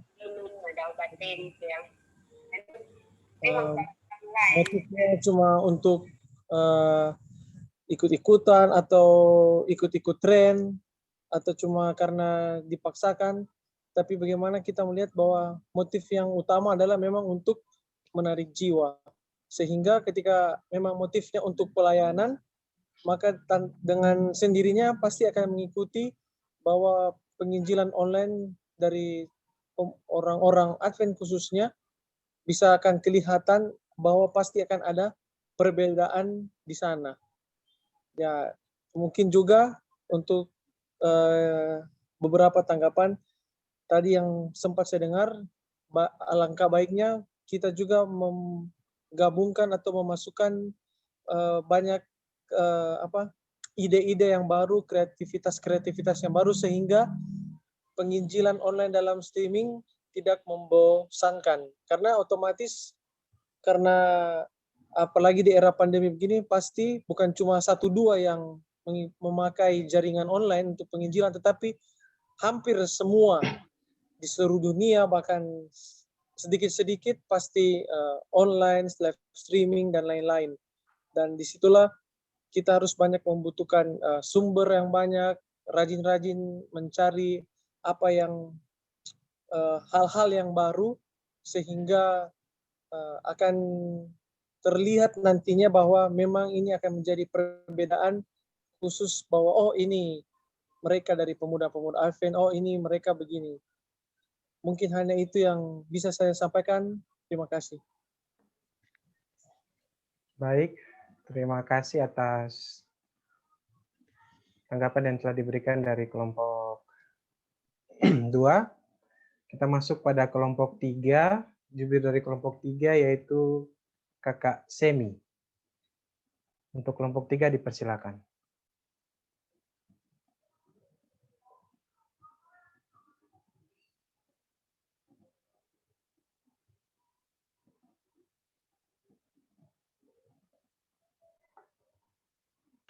Kalau boleh tahu, Semi tulisannya bagaimana? Sebab nama Semi yang di chatting itu tidak ada dalam ruangan ini.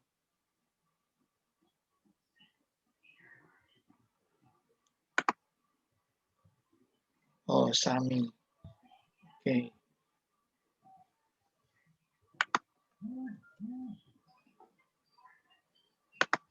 Ya, Kak Sami, silakan.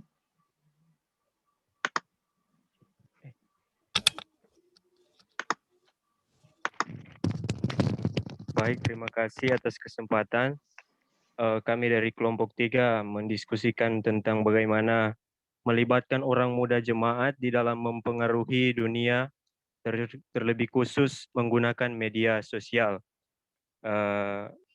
Mungkin yang dapat dilakukan sebagai pemimpin di dalam orang muda adalah melibatkan orang-orang muda lain di dalam membuat konten yang bersifat rohani. Namun yang lebih menarik adalah bagaimana kita memberikan contohnya seminari, mengundang orang-orang yang mengetahui tentang cara membuat konten agar terlihat menarik. Bagaimana orang-orang muda agar di dalam menginjil melalui sosial media, mereka itu mampu mengedit konten agar terlihat menarik. Contohnya untuk merubah font, bagaimana warna agar terlihat menarik untuk diperhatikan. Dan kemudian menunjukkan gaya hidup orang muda di dalam media sosial, tentunya gaya hidup yang baik di sosial media, agar orang-orang muda dapat lebih tertarik untuk mengenal akan kehidupan orang Kristen. Mungkin itu diskusi dari kami. Terima kasih. Baik, terima kasih atas tanggapan dari Kakak Sami. Selanjutnya kelompok 5, saya sendiri yang akan mewakili dari kelompok 5. Baik, jadi hasil diskusi dari kelompok kami adalah bagaimana peran media sosial dalam penginjilan dalam keadaan saat ini itu sangat berperan penting sekali dikarenakan virus corona ini yang menyebabkan kegiatan peribadatan harus dilakukan secara online. Dan permasalahan yang terjadi adalah anak-anak muda, kita bisa lihat tadi seperti yang sudah dikatakan oleh kakak-kakak yang lain bahwa anak-anak muda ini memiliki keahlian dalam menggunakan media sosial, tetapi keahlian mereka itu mereka gunakan bukan untuk kepentingan kerohanian. Jadi bagaimana kita sebagai orang-orang yang mengikuti pelatihan ini, bagaimana nantinya kita kelak ketika akan memimpin jemaat nanti, kita harus mempergunakan tenaga-tenaga orang-orang muda ini, kira-kira mungkin membuat tim secara khusus. Karena pelayanan secara media sosial ini adalah suatu pelayanan yang bisa dibilang pelayanan yang baru dan harus ditekuni.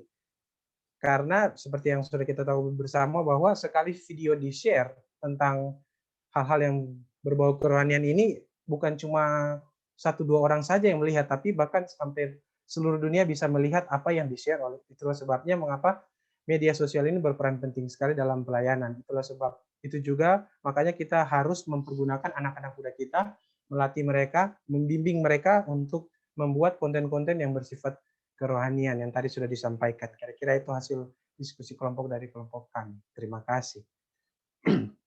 Untuk selanjutnya, kita masuk pada kelompok 6.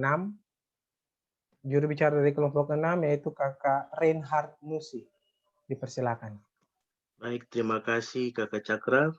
Selamat malam Peta Mayai. Selamat malam Kakak Roli. Selamat malam Kakak. Selamat malam kakak-kakak semua. Baik dari kelompok. Malam Kak Reinhard. Malam, baik dari kelompok 6. Kami sudah diskusikan bagaimana menggunakan media sosial untuk mempengaruhi dunia, dan itu peran daripada orang muda. Yang pertama, yang ada 2 poin. Yang pertama dari segi musik. Kalau kita lihat atau kita diskusikan tadi di kelompok, musik ini sangat berpengaruh di orang-orang muda, karena zaman sekarang ini orang muda lebih suka musik. Dan bagaimana caranya kita menginjil kepada dunia, kita menggunakan musik.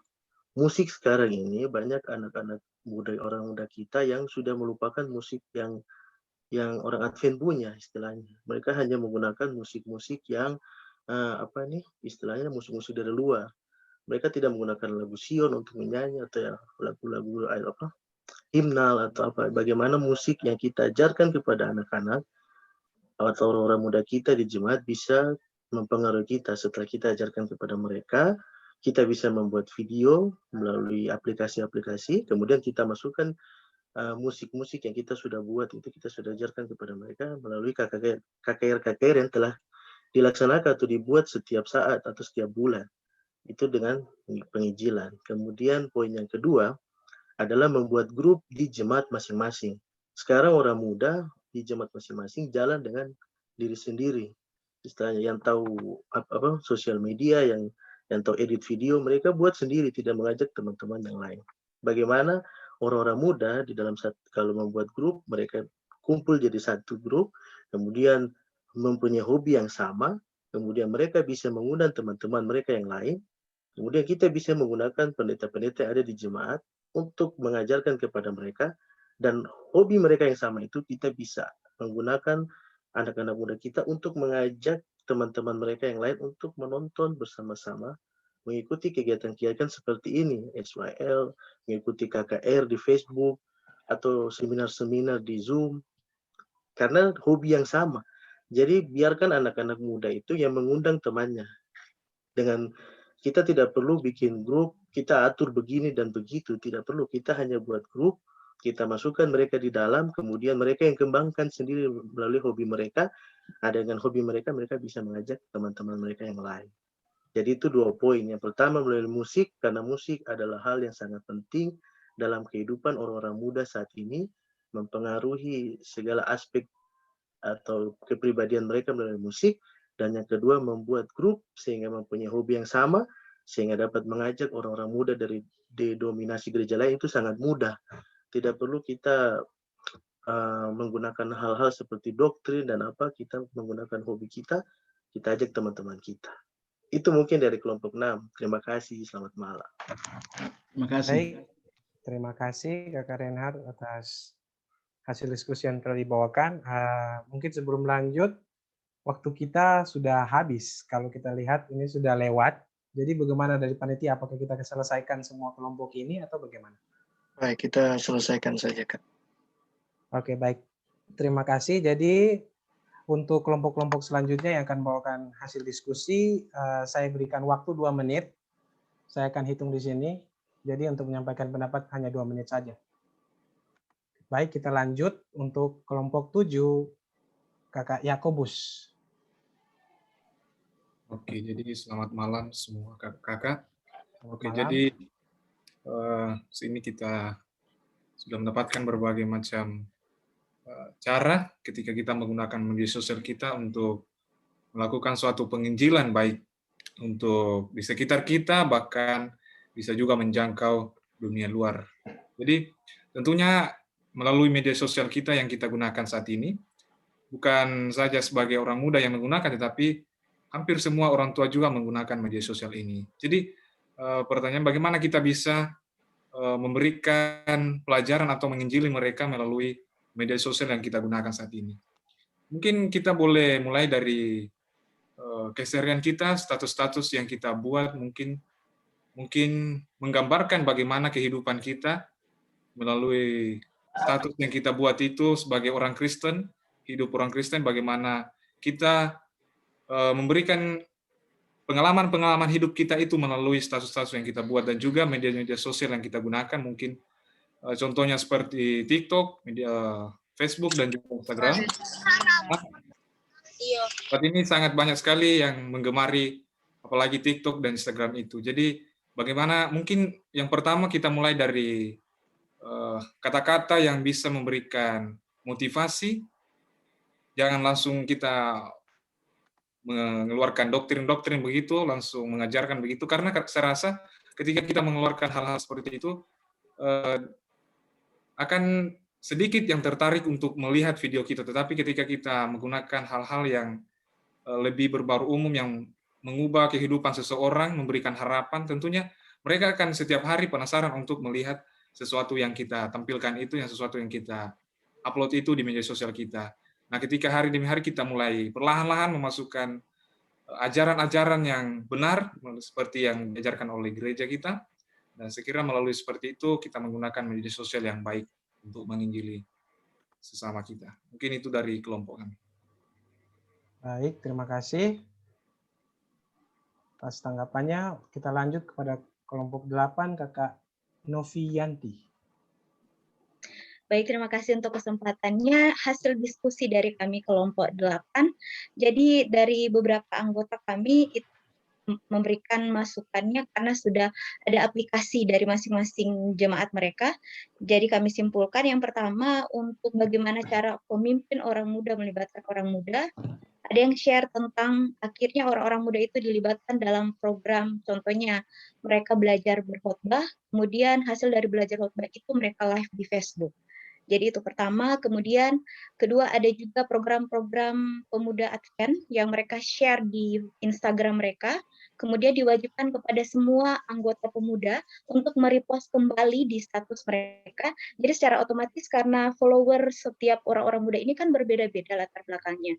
Jadi secara otomatis ketika mereka view story itu, mungkin pasti beberapa orang akan bertanya atau akan muncul kayak pernyataan atau statement kayak bagus ya, ini dari mana? Mereka kegiatannya kok seru. Walaupun masa pandemik, mereka masih aktif di dalam kegiatan-kegiatan Zoom mereka.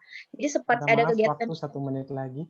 Baik. Kemudian website kami juga berikan untuk program-program melalui website, kemudian Facebook, TikTok juga karena itu banyak yang pakai. Contohnya seperti Bible Challenge bisa digunakan di TikTok. Demikian dari kami kelompok 4, kelompok 8. Terima kasih.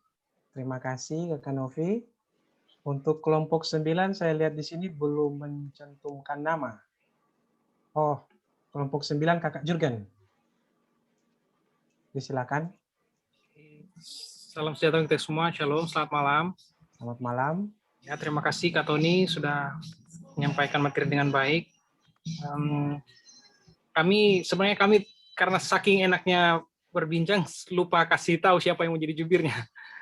Kayak ada Kak yang Kak yang boleh sampaikan, tapi saya wakilkan bagi orang muda. Kalau sebenarnya jawabannya sudah luar biasa semua, sudah mantap-mantap semua. Tapi kalau tambahan dari kelompok kami, ya betul, di saat kita memiliki sosial media, banyak orang yang lihat. Bukan cuma kita saja, bukan anak muda saja, tapi dari kecil sampai sudah paling tua sudah bisa lihat. Jadi, cuman mungkin sarankan gunakanlah media sosial itu dengan baik. Tadi sudah disampaikan, jangan sampai media sosial itu kita salah pergunakan. Karena salah saja satu kali terhendak baca, banyak kejadian terjadi. Cuman salah send, bisa kita masuk penjara juga. Jadi be careful, hati-hati. Kita yang mau melayani Tuhan, tapi kita harus waktu tinggal 1 menit. Oh, sudah lebih. Jadi intinya hati-hati, jangan sampai salah. Kalau melayani, jangan lupa berdoa terlebih dahulu. Terima kasih, Tuhan Yesus memberkati. Baik, terima kasih Kakak Jurgen. Untuk kelompok selanjutnya, kelompok 10, Kakak Junaidi Bawinti. Dipersilakan. Bisa dengar suara saya? Siap, bisa. Oke.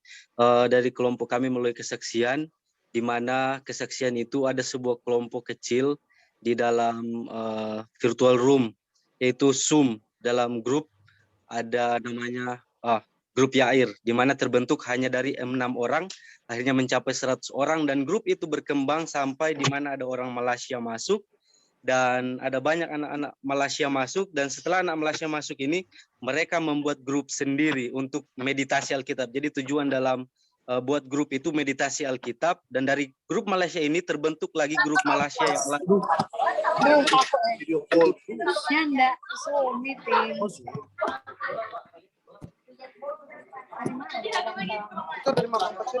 Diingatkan kembali untuk yang tidak berbicara harap di-unmute, di-mute.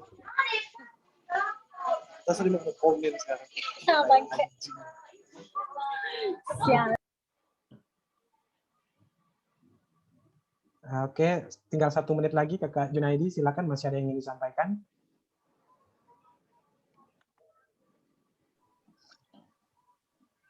Oke, terima kasih. Dari grup ini yang kami bicarakan, yang dibutuhkan adalah komitmen. Jadi di dalam anak muda sekarang yang harus dijangkau ke dalam dulu sebelum menjangkau keluar, di mana I will go itu bukan hanya I will go keluar ke sana membagikan firman kepada orang lain, tapi I will go juga bagikan kekuatan melalui meditasi Alkitab dan juga berdoa bersama. Sekarang Zoom digunakan untuk seminar selesai, tanya jawab selesai. Tapi di mana Zoom juga bisa digunakan untuk berdoa sama-sama dan baca Alkitab sama-sama untuk mendoakan dan menguatkan teman-teman Advent anak muda supaya tidak keluar. Terima kasih Tuhan.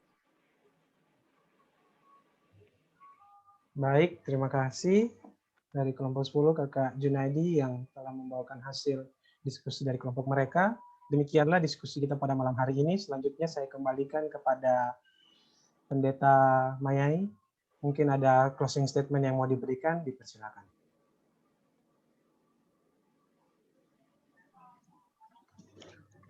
Baik, terima kasih rekan-rekan orang muda semua yang sudah berpartisipasi pada malam hari ini.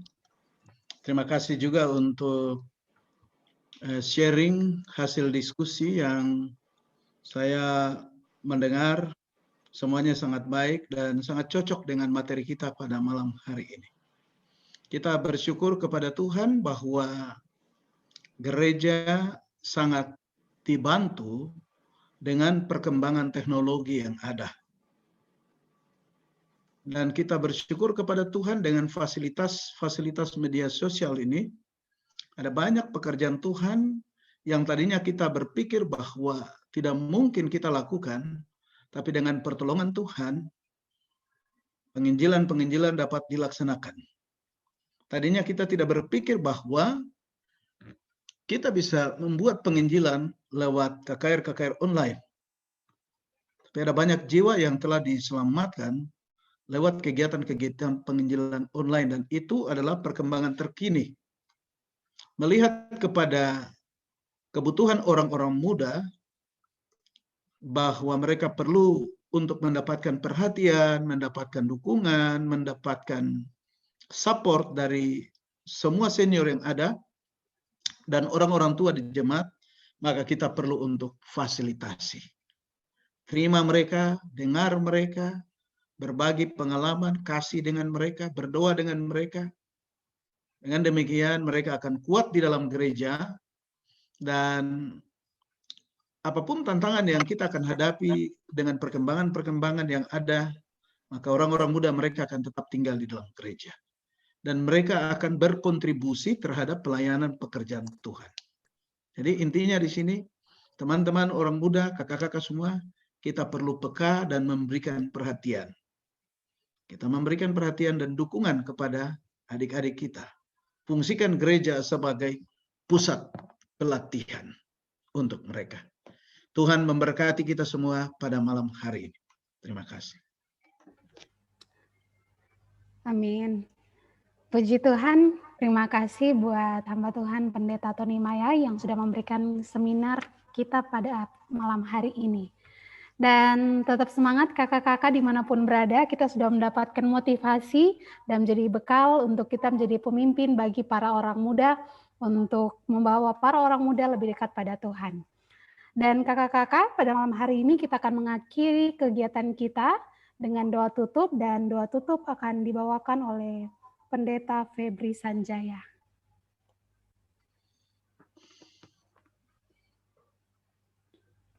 Oke, baiklah. Mari kita satu dalam doa.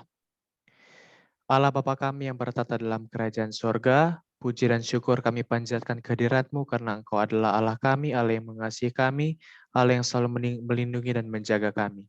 Hingga pada saat ini Tuhan, kami telah menyelesaikan akan materi pembahasan dalam kelas SEL ini Tuhan. Saat ini Tuhan, ketika kami mendapatkan materi ini, kiranya materi-materi yang telah kami dapatkan dapat juga kami terapkan dalam pelayanan kami. Sertailah kami Tuhan untuk menjadi pemimpin-pemimpin di masa depan, teristimewa dalam memimpin orang muda dalam jemaat juga. Bapa kami di surga, saat ini malam hari ini kami juga akan istirahat, kiranya juga Engkau dapat memimpin kami, agar kami juga dapat bangun besok pagi dengan tubuh yang sehat dan diberkati. Kami serahkan seluruh kehidupan kami semuanya ke dalam tangan Tuhan saja. Dalam nama Yesus kami sudah berdoa dan mengucap syukur.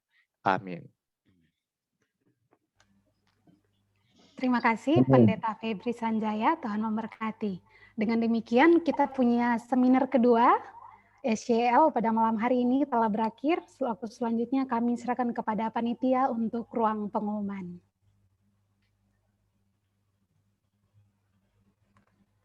Baik, terima kasih banyak pada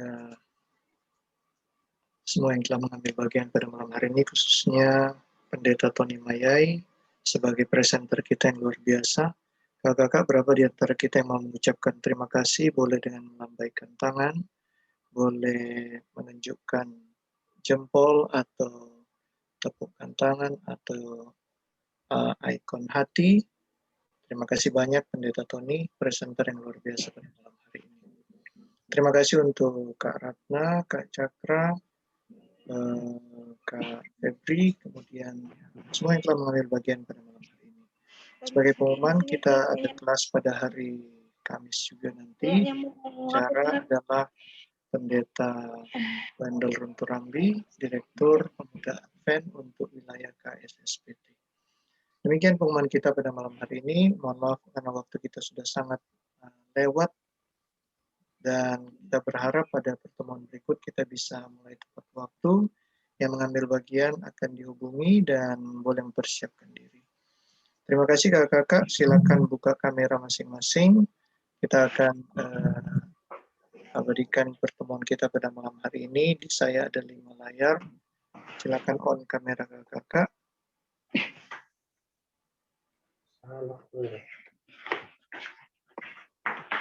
Untuk layar pertama, silakan tampilkan senyum Anda yang terbaik.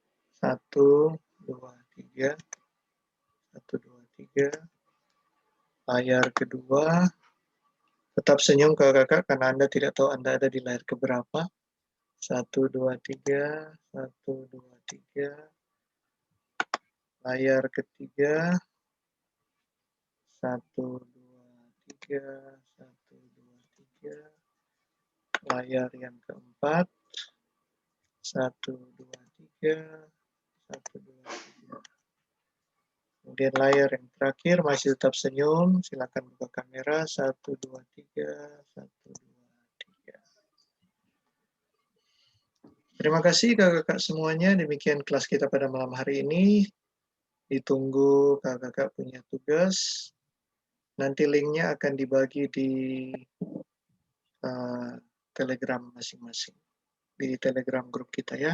Tuhan memberkati. Selamat malam.